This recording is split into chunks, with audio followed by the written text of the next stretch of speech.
Dan baru buka penyelidikan lalu pers ke publik, polisi netepin 3 DPO itu cuma jadi 1 tersangka aja dengan alasan 2 nama yang lain cuma asal sebut. What the f***?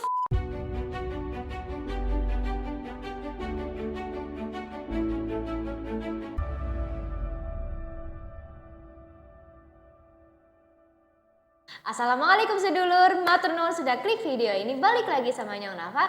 Hai!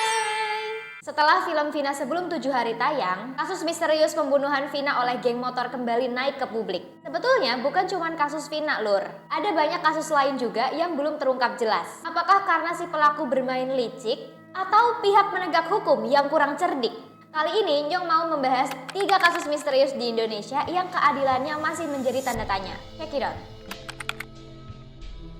Yang pertama ada kasus Noven. Pada 8 Januari 2019, siswi SMK bernama Andriana Jubelia Noven ditusuk pria tak dikenal ketika pulang sekolah sekitar jam 3 sore di sebuah gang kecil dekat kosannya. Setelah menakam Noven di dada kirinya, pria itu langsung kabur, namun untungnya kejadian itu terekam CCTV. Polisi sudah memeriksa sekitar 30 saksi dan dari situ 5 orang dimintai keterangan lagi, soalnya diduga mirip pelaku yang ada di rekaman CCTV lur, dilihat dari kesamaan cara berjalan dan gestur lainnya. Tapi belum ada bukti pendukung yang kuat buat menetapkan satu kandidat sebagai tersangkanya. Kalau dilihat dari dugaan awalnya, motif pembunuhannya ini adalah karena dendam dan sakit hati. Makanya polisi juga sempat mencurigai mantan pacarnya Noven, inisialnya S. Soalnya Noven yang mutusin dia, tapi dianya nolak dan kepengin balikan, cuman sama Noven ditolak lagi. Cuman ternyata pada saat itu si S-nya ini lagi nggak di Bogor lur. Katanya polisi bakal ngerahin seluruh potensi teknologi dan ngelibatin beberapa ahli untuk menemukan titik terang kasus ini. Mulai dari ahli psikolog forensik, ahli kriminolog, bahkan ahli gestur tubuh. Berhubung dari keterangan saksi itu nggak ada yang mengarah langsung ke pelaku, rekaman CCTV jadi bukti yang penting. Tapi polisi itu dalihnya mereka belum bisa mengungkap siapa pelakunya karena resolusi CCTV yang rendah. Bahkan katanya mereka udah minta bantuan ke FBI untuk menganalisis, tapi sayangnya gagal karena yaitu videonya ngeblur jadi nggak bisa ngedeteksi pelakunya. Tapi kenapa justru mata Najwa itu bisa mendapatkan CCTV yang jauh lebih jelas? Kata pengacara saksi kunci kasus ini, kalau dari rekaman CCTV yang diperoleh mata Najwa itu tuh harusnya bisa dikenali wajahnya pelaku lur. Nah loh, gimana tuh? Dan kalau dilihat CCTV ini jelas sekali resolusinya. Ya, saya juga nggak tahu dari mana dapat, tapi saya lihat ini CCTV yang paling jelas yang saya pernah lihat. Ya, yang kemudian Anda sempat lihat di kepolisian dan sebagainya tidak sejelas ini memang? Tidak sejelas ini. Yang kedua ini ada kasus kilometer 50. Merupakan tragedi tewasnya 6 orang anggota Laskar Forum Pembela Islam atau FPI karena ditembak polisi pada 7 Desember 2020 di tol kilometer 50 Jakarta Cikampek. Di sini ada 2 tersangka yaitu Bribtu Fikri R dan Ibda M Yusmin. Tapi 2 pelaku itu tuh divonis bebas oleh majelis hakim karena menganggap penembakan itu sebagai pembelaan diri. Mulanya itu ada rombongan Habib Rizik, imam besarnya FPI itu berkendara dari perumahan The Nature Mutiara Sentul ke jalan tol Jagorawi arah Jakarta. Dari total 8 mobil, 4 mobil berisi keluarganya Habib dan 4 mobil berisi laskar pengawal. Selama di tol ada upaya-upaya dari beberapa mobil polisi yang ingin mepet dan masuk ke dalam konvoi barisannya Habib. Cuman waktu itu laskar nggak tahu mereka ini polisi karena memang dari mobilnya itu nggak ada plat polisinya.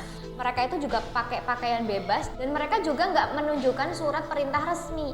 Otomatis tim laskar langsung berusaha menjauhkan mobil itu. Dari situlah mulai terjadi aksi pepet memepet bahkan tembakan. Singkat cerita ada 1 mobil yang berisi 6 orang laskar yang sempat lost kontak dengan yang lain. Itu mereka sampai dicariin ke berbagai rumah sakit dan tempat lain itu nggak ketemu lur. Dan baru diketahui ketika Kapolda ngumumin 6 pengawal itu ditembak mati. Ke-6 anggota laskar di mobil itu dilaporkan meninggal saat dibawa ke rumah sakit Polri di Jakarta Timur. Tapi ada 1 saksi yang mengaku sempat melihat ke-6 anggota laskar itu masih hidup ketika mereka ditangkap. Itu tuh ya bikin janggal di kasus ini lur.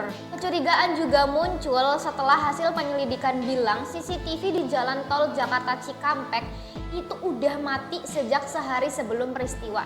Dan pihak Komnas HAM juga bilang kalau ada laporan pengambilan kamera CCTV dari salah satu warung di sekitar TKP. Kalau dari pihak Polda itu bilangnya karena Laskar FPI yang nyerang duluan pakai senjata tajam dan pistol. Dan itulah yang menjadi barang bukti, Lur. Padahal gak ada itu bukti sidik jari dari para laskar itu di barang-barang itu. Dan Polda juga gak ngejelasin dari mana mereka bisa mendapatkan barang bukti itu. Soalnya dari FPI itu bilang standar operasional untuk menjadi laskar itu dilarang sama sekali membawa senjata tajam atau pistol. Polda juga melapor seolah laskar FPI lah yang menyerang petugas duluan. Padahal yang ngaku diserang itu juga nggak ada kena luka gores sedikit pun. Pokoknya ya Lur ya, di kasus ini itu banyak banget fakta janggal yang ditemuin. Kalian bisa baca selengkapnya di buku putih pelanggaran HAM berat pembunuhan 6 pengawal HRS yang ditulis tim pengawal peristiwa pembunuhan atau TP3 6 pengawal HRS. Nah, file e-booknya bisa kalian unduh gratis di description box ya. Atau kalau kalian pengen nyong bahas kasus ini secara khusus di satu video, komen di bawah. Kasus terakhir tak lain tak bukan adalah kasus Vina dan Eki di Cirebon. Buat yang belum tahu, ini merupakan kasus pembunuhan Vina dan Eki oleh geng motor di Cirebon tahun 2016. Nah, kalian bisa tonton aja video penjelasan kronologi kasusnya di sini. Update-nya adalah dari 3 DPO, 1 orang itu tertangkap yang bernama Peggy Setiawan. Tapi ya Lur, kuasa hukum dan keluarganya itu menyanggah Peggy ini nggak terlibat dengan pembunuhan ini. Karena ya Lur, ketika kejadian Peggy ini nggak ada di Cirebon, dia itu lagi di Bandung, lagi kerja jadi kuli bangunan. Ada saksi juga di sana, teman kerjanya Peggy sama adeknya. Jadi menurut kuasa hukumnya, bukan Peggy kabur atau disembunyikan secara sengaja keluar kota, tapi memang pada saat proses pemeriksaan di rumahnya Peggy, si Peggy-nya itu lagi ada di Bandung sejak Juli 2016 dan baru balik lagi ke Cirebon bulan Desember 2016 setelah pekerjaannya selesai. Pertanyaannya, kalau emang yakin Peggy ini adalah pelakunya, kenapa nggak diproses setelah pemeriksaan itu?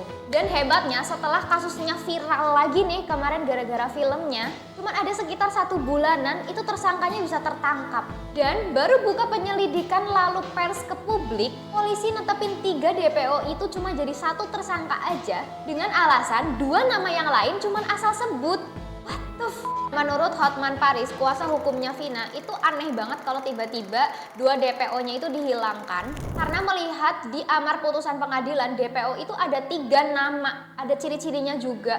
Dan di sana juga tertulis jelas secara detail dan rinci kronologi kejadiannya kayak gimana. Di kasus ini juga ada banyak banget kejanggalannya Lur, terutama di penangkapan tersangkanya. Selain Peggy, ada juga tersangka namanya Rivaldi yang sekarang itu masih menjalani hukuman seumur hidup. Dan kemarin ini kuasa hukumnya Rivaldi angkat suara bahwa ternyata di Polres itu dia dipindahkan ke Polda tanpa sepengetahuan kuasa hukumnya dan keluarganya. Terus dipaksa menjadi salah satu tersangka kasusnya Vina ini yang bahkan Rivaldi itu nggak kenal dengan 7 tersangka yang lain.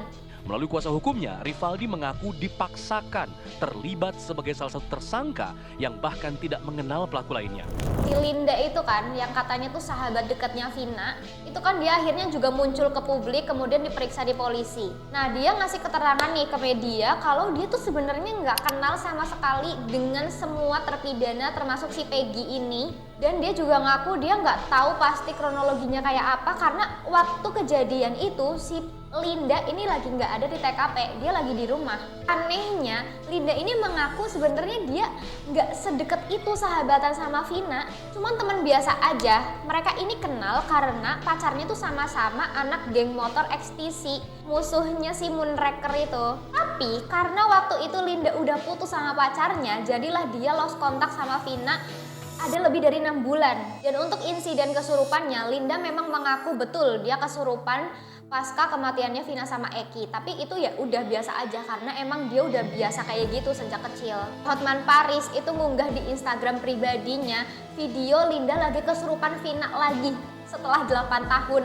Netizen itu banyak yang gak percaya dan menduga sebenarnya Linda ini cuma lagi acting aja biar dia gak dicurigai jadi tersangka. Nah, menurut kalian kayak gimana coba?